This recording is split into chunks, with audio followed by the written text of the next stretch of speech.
반갑습니다 형님들, 안녕하세요. 오늘도 제 수TV 생방송 와주셔서 감사드리고, 수TV 생방송 시청해주신 형님들은 추천이나 즐겨찾기 좀 부탁 좀 드리고요. 이따 유튜브로 보시게 된 분들도 구독이나 좋아요 한 번씩 눌러주시면 감사하겠습니다. 네, 일단 첫 경기 보스턴 대 클리블랜드 경기인데, 자, 지금 보스턴에서는 결장이 하나 보이죠. 페이튼 프리차드.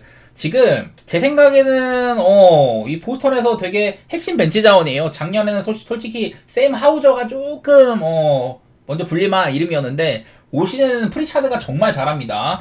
프리차드의 이번 시즌 보시면은 야투 46.4%, 3점 41.9%로 경기당 15득점을 봐가지고 있거든요. 기복도 거의 없고 벤치 자원인데도 슛 규모이 많이 없어. 그래서 올 시즌에는 샘 하우저가 부진한 반면 프리차드가 보스턴의 벤치 에이스로 팀을 이끌고 있다, 뭐 이렇게 볼만도 한데, 반면에 클리블랜드는 이제 미첼이 푹 쉬고 왔고요. 여전히 3번 자원의 결장이 있긴 하지만은 뭐 3번엔 들어갈 애들 되게 많죠. 르버트도 있고 코라도 있고 딘 웨이드도 뭐 쓸만도 하고 뭐 이런 상황인데, 자, 아무래도 이거는 지금 클리블랜드가 연승을 계속해서 달리고 있는 와중에 보스턴이라는 큰 벽을 한번 마주를 한다.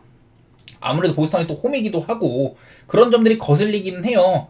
근데 직전 경기 때 보스턴이 토론토한테도 겨우겨우 이겼었는데, 제가 지난번에도 말했을 때 이 보스턴이 그 되게 어려운 경기를 했던 거에는 너무나도 인사이드에서 많은 점수를 허용을 했었다. 알 호포드가 이런 인터뷰를 했었죠.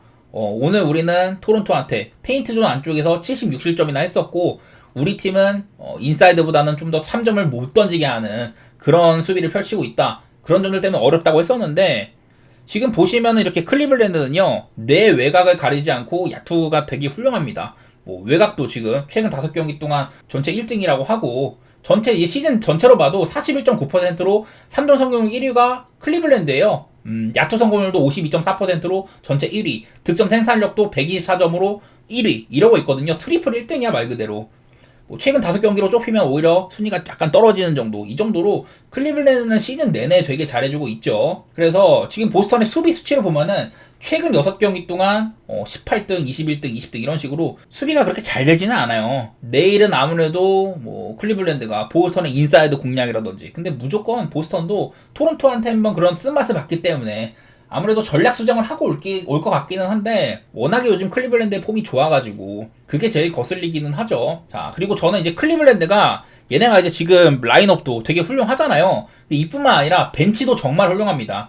벤치에서도 그 이제 카리스 르버트라든지 아이작 오코로, 타이 제롬, 여기 괄호 안에 있는 게 얘네들의 올 시즌 3점 성공률이거든요. 그러니까 벤치 자원들의 3점도 매우 훌륭해. 특히 타이 제롬 같은 애가 저는 나올 때마다 얘가 있으면은 클리블랜드가 확실히 좀 템포가 바뀐다, 분위기를 좀 가져오고 있다, 이런 것들이 보이고, 특히 르버트가 원래는 얘가 막 수비를 잘하는 애는 아닌데 올 시즌에는 르버트가 데인마크하는 애의 필드골 성공률이 리그에서 한 5번째 정도로 낮다고 하더라고요. 그만큼 르버트가 대인 수비도 잘해주고 있다, 이런 것들이 얘기가 되더라고. 물론 보스턴은 뭐 시스템적으로도 그렇고 3점 같은 거 터지면 못 막는 팀이기는 해요. 직전 경기도 그랬듯이 보스턴은 3점에 대한 의존도가 너무 높아요. 지난번 경기 때 페인트존에서 76실점을 하는 동안 그날 보스턴이 3점을 61개를 던졌거든요. 2점 슛은 38개밖에 안 던졌었는데 3점이 조금 흔들린다? 그러면은 보스턴도 흔들릴만 하다는 거죠. 기본적으로 이 경기는 저는 사실 승패보다는 언더오버, 특히 오버 쪽으로 보는 게 제일 낫다고 생각은 합니다. 제 생각보다는 기준점이 조금 낮아요. 물론 보스턴이나 클리블랜드나 둘 다 뭐 수비 레이팅 같은 게 괜찮은 팀이긴 합니다. 특히 이제 클리블랜드가 디펜시브 레이팅도 아마 5등인가 그래요. 오펜시브 레이팅 1등이고, 보스턴은 작년보다는 디펜시브 레이팅이 낮기는 하지만은 기본적으로 뭐 팀 수비 같은 것들은 세팅이 잘 되어 있는 팀이기도 하고, 저는 솔직히 말해서 이거 승패는 좀 어려울 수도 있어. 물론 이제 요즘에 폼상으로 봤을 때는 클리블랜드를 좋게 볼만 한데 보스턴이 홈이라는 것도 거슬리기도 하고요. 클리블랜드가 여태 좀 흔들리다가도 전반전에 좀 밀리더라도 후반전에 막 10점 차도 뒤집고 그러면서 연승을 계속해서 이어나가고 있긴 하잖아요. 그런 것들을 감안을 하면은 사실 핸디값도 요즘에 클블 기세를 봤을 때는 해줄 법도 하다, 그런 생각이지만은 저는 승패보다는 오히려 오바 쪽이 조금 더 편한 선택지다, 그렇게 생각하고 있는 경기입니다. 다음 경기 브루클린 대 샬럿 경기가 있는데, 브루클린 저는 여기 최근 6경기 잡았고 샬럿도 6경기를 잡았거든요. 이게 그러니까 올 시즌 전체도 있지만은 이미 이제 시즌이 한 14경기 15경기 했기 때문에 그거를 다 가져와 버리면은 사실 요즘에 동향을 살피기가 어려워요. 그래서 저는 특정 경기들만 이렇게 해서 좀 자료를 가지고 오는데, 보니까 샬럿은 요즘에 6경기 동안 공격이 참 안 된다, 대신에 수비는 잘 돼가지고, 제가 원래 라멜로 볼이 뛸 때는 샬럿이 없을 때보다 오바 쪽으로 한 10점가량 간다 이런 말씀을 드렸었는데 요새는 그냥 샬롯이 라멜로가 있어도 좀 점수가 많이 안 났습니다. 이거는 그 기간 동안 일단 센터가 전부 다 빠져 있었던 것도 있었고요. 마일스 브리지스가 빠진 기간도 있었었고 그런 것들 때문에 그런 것 같아. 요즘에 샬롯이요 제가 무사 디아바테 칭찬을 되게 많이 했었습니다. 지난번에 이제 미러키 전까지 그 전에 이제 4경기 동안 경기당 평균 블락을 막 3개씩 찍어주고 리바운드 평균적으로 한 12개씩 가져가는데 미러키전 때는 오펜시브 리바운드를 10개를 가져왔다고 했었잖아요. 그래서 요즘에 무사 디아바테가 출전 시간 한 25분 받는 동안 샬롯한테 리바운드적인 측면에서 되게 큰 힘이 된다 이런 말씀을 드렸었는데 내일도 그것 때문에 브루클린이 조금 고생할 수도 있긴 합니다. 보시면은 여기에 제 마우스 포인터 있는데 보시면은 브루클린이 지금 올 시즌 내내 리바운드 전체 꼴찌거든요. 경기당 리바운드가 가장 적어. 근데 사실 이걸 조금 들여다보니까 브루클린은 상대한테 이제 오펜시브 리바운드를 내주는 거는 리그에서 5번째로 적어요. 리바 수성을 잘한다는 거거든요. 절대적인 리바 수치는 적더라도 상대한테 오펜은 잘 안 내준다. 이런 팀이고, 미러키는 리그에서 한 5번째 정도로 리바를 많이 내주는 팀이에요, 오펜을. 그런 차이는 있다. 브루클린이 크게 리바운드 많이 뺏겨가지고 공격 횟수가 모자라다든지 그럴 것 같지는 않다. 뭐 이런 얘기인데, 최근에 브루클린도 6경기 정도 보면은 3점은 좀 터지는데 기본적으로 공격이 안 되고 얘네들이 자랑하는 수비도 썩 잘 되고 있지는 않다. 이런 게 보이거든요. 그래서 요즘에 브루클린도 솔직히 조금 내용이 없어 보이기는 해. 근데 이것도 약간 맹점이 있는 게 뭐냐면은 최근에 브루클린이 그 6경기 동안 그 한 번 빼고는 전부 원정 경기였었습니다. 그리고 상대한 팀들이 보스턴, 클리블랜드, 뉴올한테 한 번 이겼었고 홈에서 보스턴, 그리고 뉴욕 원정 경기 2번 이런 식으로 일정이 되게 빡셌어요. 그러다 보니까 그 기간 동안 브루클린 1승 5패를 한다고 한들 그거는 조금 용납이 되고 보스턴 2번, 뉴욕 2번, 클리블랜드 1번 이렇게 만났으니까 뉴올만 1번 이겼었고 그러다 보니까 브루클린의 일정이 너무 험난했던 탓도 있었고 그 중에는 막 이제 뉴욕한테 엄청 밀리다가 한 20점 차 밀리다가 그거를 뒤집었었던 그런 저력도 보여줬었고요. 켄 토마스가 날라오더니고 있는 것들 이런 것들 생각하면은 현 시점에서는 샬럿보다는 브루클린의 경기력이 좀 더 좋아 보여요. 홈이라는 것도 있고 물론 샬럿도 이 6경기 동안 막 디트로이트, 인디애나, 미러키 이런 애들 잡아보긴 했지만은 사실 좀 홈콜이라든지 이런 것들도 있었었고 그 와중에 인디애나 같은 애들은 83점에 그치는 그런 경기도 있어가지고 사실은 이런 수비들이 약간은 뻥튀기 된 게 있습니다. 수비적으로 6경기 동안 108점밖에 실점 안 했다고 하는데 이건 뭐 디트로이트한테 107점 허용한 거나 인디애나한테 83점 막았던 거 그런 것들이 껴있어요. 필라델피아 107점 막은 것도 있고 그래가지고 여기에 나와 있는 것보다는 사실 수비 내용이 좋지만 않다. 그런 것들은 알아두시면 좋을 것 같고 개인적으로는 저는 브루클린 사이드를 좋게 보고 있기는 하거든요. 그리고 언더 그 정도로 보도록 하겠습니다. 자, 다음 경기 멤피스 대 덴버 경기입니다. 솔직히 말해서 지난번에 제가 그 덴버의 요키치가 퀘셔너블이었을 때 그때는 요키치가 과연 출전을 할 거냐 안 할 거냐 이게 가장 중요하잖아요. 요키치는 지금 출산 이슈가 있습니다. 둘째 아이가 태어날 수 있다고 해요. 그래서 출산 임박에 있고 덴버가 지금 요키치가 처음 결장을 했었던 뉴욕 원정 때 요키치 못 나와서 졌고 그 다음에 멤피스 원정 때 또 못 나와서 졌고 그리고 오늘도 또 이제 바로 덴버 멤피스 원정이잖아요. 그래서 지금 덴버는 로드트립 3경기 연속으로 하고 있다. 이 와중에 요키치가 계속해서 없다는 거는 로드트립 내내 못 나올 수도 있다는 소리거든요. 그러니까 이게 제가 여러 가지 찾아봤어요. 요키치가 얘가 인스타그램 같은 것들을 안 해. SNS를 잘 안 해가지고 요키치의 아이가 태어나는지 안 태어나는지 아직 알 길이 없거든요. 근데 일단은 요키치는 얘 이제 거주지 같은 게 덴버 이제 콜로라도에 있는 맨션에 거주를 합니다. 아무래도 아내가 출산을 할 거면은 당연히 멤피스에 있는 병원 가서 하진 않을 거 아니에요. 덴버에 있는 병원에서 할 텐데 이제 덴버랑 그 멤피스 사이의 거리가 이 정도가 됩니다. 뭐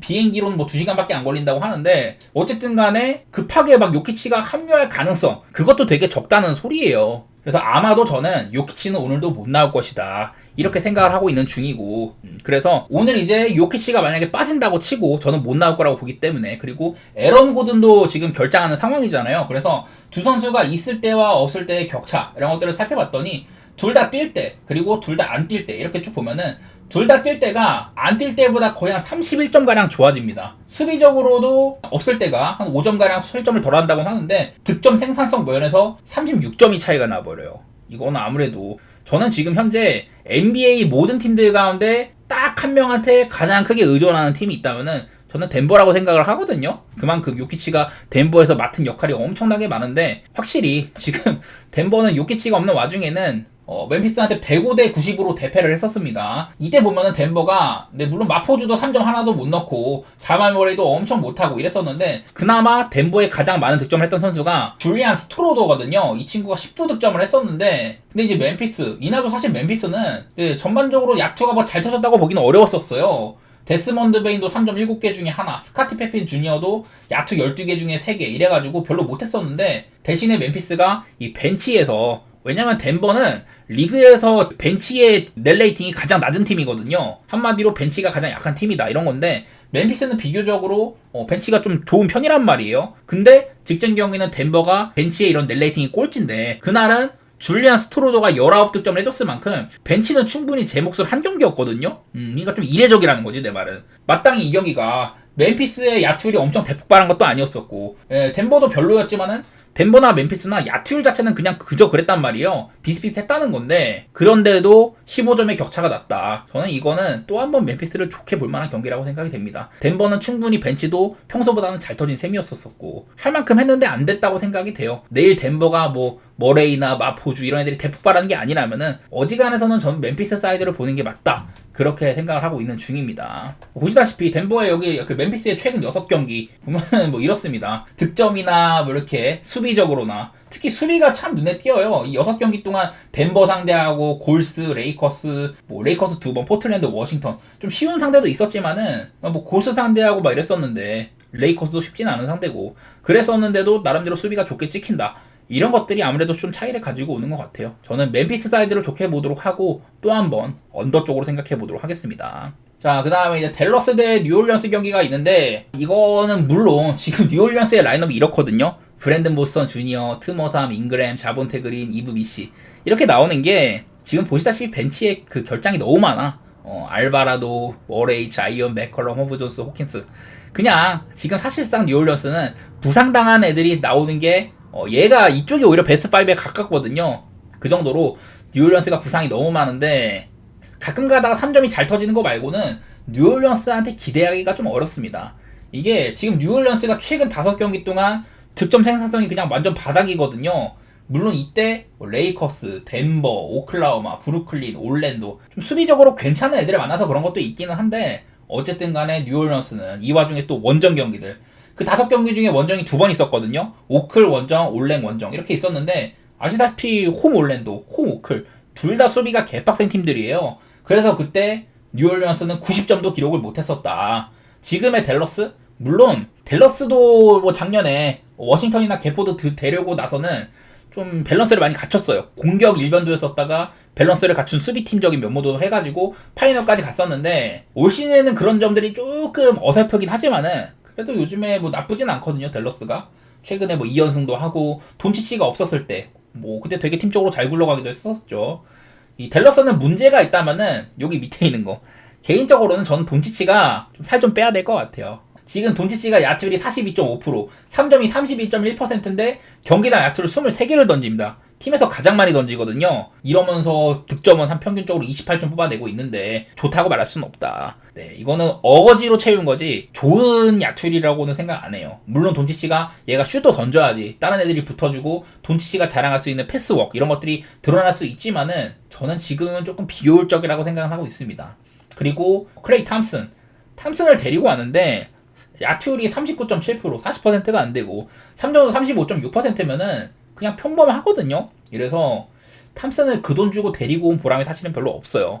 저는 댈러스는 조금 이제 라인업의 변경을 줘야 된다 이렇게 생각하고 있는데 요즘에 5경기 동안 댈러스가 3점 성공률이 뒤에서 2등 수준이거든요. 이런 점들이 걱정되기는 한다. 하지만 이 경기는 어디까지나 지금 뉴올리언스는 또 원정이기도 하고 홈에서는 그나마 몇 번 비볐었는데 원정에서는 비비기가 힘들다고 생각이 돼요. 댈러스가 다소간에 작년보다 흔들리고 있는 시점이긴 하지만은 그래도 이거를 뉴올로 볼 수는 없다. 이런 마인드여가지고 저는 뭐 언더라든지 그리고 댈러스 사이드 10.5는 좀 커 보이긴 한다. 어떻게 될지 모르겠지만은 그래도 저는 댈러스 사이드로 좋게 보는 경기가 될 것 같아요. 다음 경기 사랑 대 오클라호마인데 자 샌안토니오에서 웬벤야마가 지금 다우프리에 적혀 있습니다. 되게 큰 뉴스죠. 아무래도 샌안토니오에서 가장 중요한 선수니까. 웬벤야마 보면요. 올 시즌에 웬벤야마가 있고 없고는 팀적으로 거의 한 10점가량의 변화가 있다. 얘가 있을 때가 없을 때보다 10점가량 좋아지는 게 보이죠. 공격으로는 3점가량 좋아지는데 수비면에서는 웬벤야마가 있을 때가 7점가량 수비가 더 잘 됩니다. 아무래도 DPOY 올 시즌 수비왕 현재 아마 레이스에서 1등일 거예요. 웬벤야마가. 그런 선수가 빠진다는 거는 샌안토니오 수비에 큰 균열이 올 수밖에 없다. 그런 생각을 합니다. 이제 웬벤야마 대신에 나올 선수가 잭 콜린스인데 잘생겼어요. 슛도 잘 쏘고 그러긴 한데 웬벤야마랑 비교하면은 너무 작은 선수입니다. 여러 가지 팀에 도움이 될 수 있는 툴은 있지만은 어느 하나 막 플러스급이라고 얘기하기 힘들어. 그런 선수고 이외에는 뭐 그냥 샴페니 정도? 그 정도만 수비를 잘하는 애라고 볼 수가 있고요.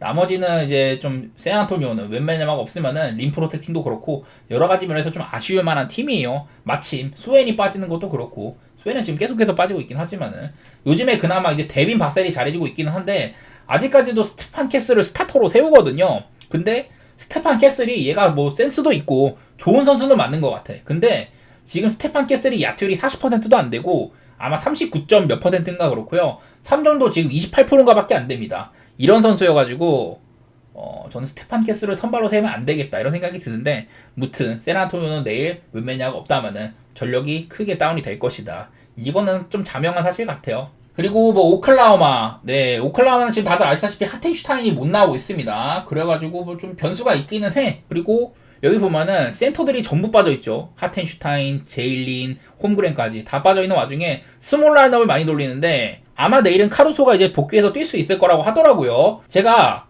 이제 오클라호마의 여러 단신 윙들 카루소라든지 케이슨 월락스, 아이제아 조 전부 다 3점도 쏠 수 있고 수비도 좋고 그런 애들이잖아요. 특히 여기 있는 케이슨 월락스나 카루소는 야투가 정말 안 좋더라도 스틸이 있습니다. 그리고 카루소는 상대가 카루소를 상대로 슈팅을 시도했었을 때 걔네들의 야투율을 30%로 끊는 리그에서 지금 가장 좋은 대인 수비수거든요. 카루소는. 그래서 얘는 슈팅이 안 좋아도 써야 되는 애야. 근데 이런 애들 중에 아이제아 조라는 애가 있는데 아이제아 조는 뭐 스틸 수치도 낮고 수비적으로도 케이슨 월라스나 카루소만큼 도움이 안 돼요. 근데도 약간 이 사이즈가 있으니까 쓰는데 내일은 아이제아 조가 없습니다. 그래서 저는 오클라호마가 좀 비효율적인 선수가 약간 빠진다는 생각이 있어. 미안하긴 하지만은 저는 내일 오클라호마 라인업은 나쁘지 않다고 생각이 됩니다. 수비적으로 단단할 것 같고 그래서 저는 뭐 오클 사이드에다가 그리고 언더오버는 저는 언더 생각하고 있긴 한데 이게 또 오클라호마가 언제 또 확 터져버리면 어떻게 될지 모르긴 해요. 샌안토니오를 잘 막는다고 치더라도 오클 혼자 스몰 라인업으로 빨리빨리 달려가지고 120점, 130점씩 내고 하면 문제가 될 테니까. 요즘에 오클라호마가 사실 공격면에서도 그렇게 크게 돋보이는 팀까지는 아니에요. 작년 같지는 않다.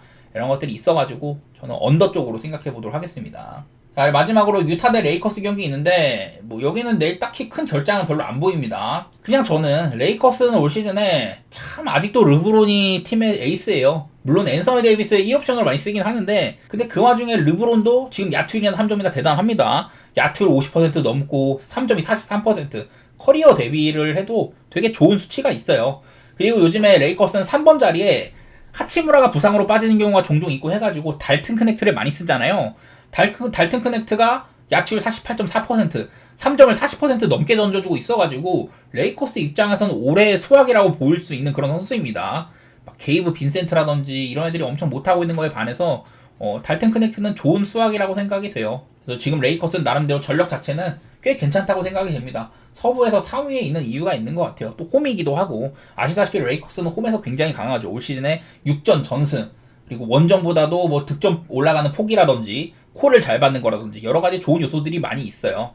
근데 이거는 문제는 유타가 조금 빡센 상대라는 것 때문입니다. 유타가 이제는 마카넨도 복귀를 하고 조던 클락슨도 복귀를 했잖아요. 그래서 유타는 저는 늘 말씀드리는 게 점수가 터질 구석이 많다. 여기에 이제 라인업상으로 전부 다 지금 두 자릿수 득점을 할 수 있는 애들입니다. 그런 빈도도 꽤 되고 조지나 섹스턴 물론 키온테 조지가 너무 많이 던지는 게 불편하기는 해요. 조지가 올 시즌 야투율이 이렇거든요. 야투율 35%에다가 3점 31%. 근데 얘가 거의 두 번째로 많이 던져. 가장 많이 던진 게 조던 클락슨인데 뭐 식스맨이니까 벤치 에이스니까 그럴 수 있다고 치더라도 야투율이 되게 별로긴 하거든요. 비효율적인데 어쨌든 많이 던집니다. 그래서 일단 얘네들은 뭐 두 자릿수를 기대할만 하고요. 마카넨 말할 것도 없고 콜린스 지금 유타에서 가장 효율적인 공격수기는 합니다. 야투율이나 이런 것들이. 그리고 필리포스키 저는 미니 마카넨이라는 얘기를 많이 했었죠. 마카넨만큼 이제 좀 높이도 어느 정도 있고 고공폭격 이런 것들 할 수 있다. 외곽도 던질 수 있고 그런 선수여가지고 지금 유타는 이런 좀 득점이 터질 구석이 많다. 제가 그런 말씀을 많이 들었었는데, 그래서 일단은 내일 경기는 저는 오바가 제일 괜찮아 보이기는 해요. 한창 유타가 리그에서 이런 공격면에서 거의 뭐 트리플 꼴찌였을 때 그런 기간들은 지났고, 최근에는 오히려 수비가 되게 안 좋은 것들이 보인다. 유타가 요즘에 5경기 동안 그 클리퍼스, 세크, 댈러스, 피닉스, 샌안토니오, 사실은 막 공격면에서 엄청 날카로운 팀들을 만난 것도 아니었는데 걔네들을 상대를 하면서도 많은 실점을 허용을 했고 많이 좀 주고받는 모습들이 있었다. 이런 것들이 보여가지고 저는 내일 레이커스와의 대결은 인사이드가 많이 좀 고장도 날만하고, 유타에도 좀 이렇게 캐슬러 같이 림 프로텍팅이 되는 선수가 없다는 점, 이런 거 생각하면은 레이커스도 득점 뽑기는 쉬울 것 같아요. 원래 제가 이거를 유타의 프렘 보는 거를 되게 좋아하는데 이거는 좀 애매해. 10.5가 꽤나 높기는 한데요. 레이커스가 홈에서 매우 빡세다는 것도 있고, 유타가 프렌을 하려면은 그만큼 많이 내주긴 하겠지만은 점수도 많이 뽑아야지 가능한 거거든요. 그렇다면은 유타의 프렘 볼 바에는 그냥 오바 보는 게 낫겠다. 저는 이런 계산을 좀 했습니다.